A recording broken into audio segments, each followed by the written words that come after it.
Hello friends, આજે આપણે લાપસી બનાવીશું। એના માટે અહીંયા અમે 1 વાટકી જેટલું ભરેલું લીધું છે।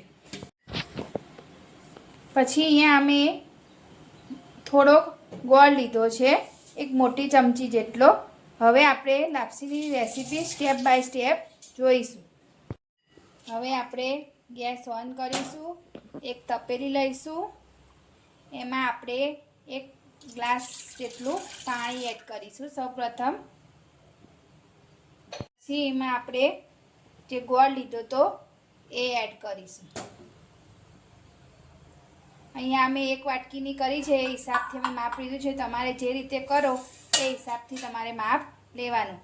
1 ટેબલસ્પૂન જેટલું અંદર તેલ એડ કરીશું। પછી આ ગોળ તેલવાળું પાણી બરોબર હવે એકદમ ઉકળવા દેવાનું।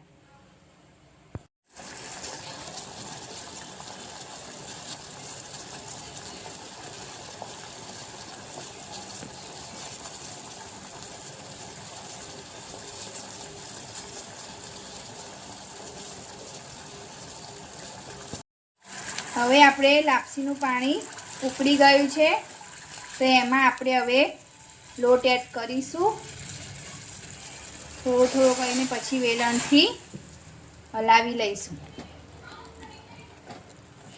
બરોબર હલાવવાનું, જેથી ગઠ્ઠા ના પડે અને એકદમ સરસ આપણી લાપસી ચડીને રેડી થઈ જાય। પાણીમાં સમાય એટલો લોટ આપણે અહીંયા એડ કરવાનો।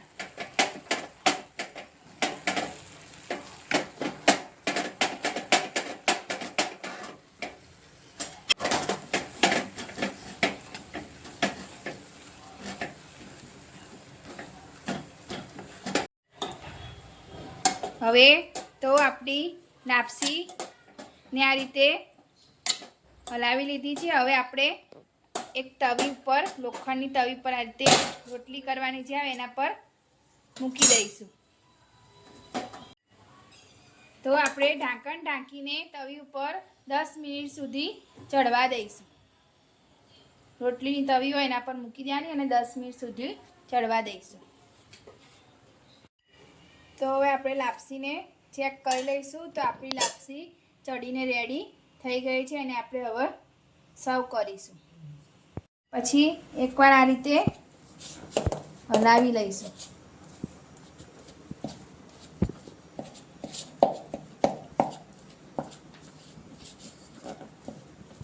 આપણી લાપસી એકદમ છૂટી છૂટી મસ્ત બનીને રેડી થઈ ગઈ છે। હવે આપણે લાપસીને સર્વ કરીશું।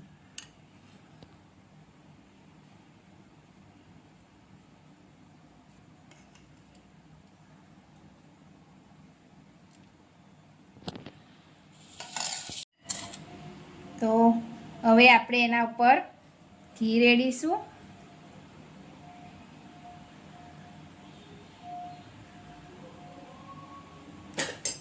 પછી એના પર આપણે પૂરું ખાંડ એડ કરીશું। તો તૈયાર છે આપણી લાપસી। તો તમે પણ આ રીતથી બનાવજો, એકદમ પરફેક્ટ અને છૂટી છૂટી મસ્ત લાપસી બને છે।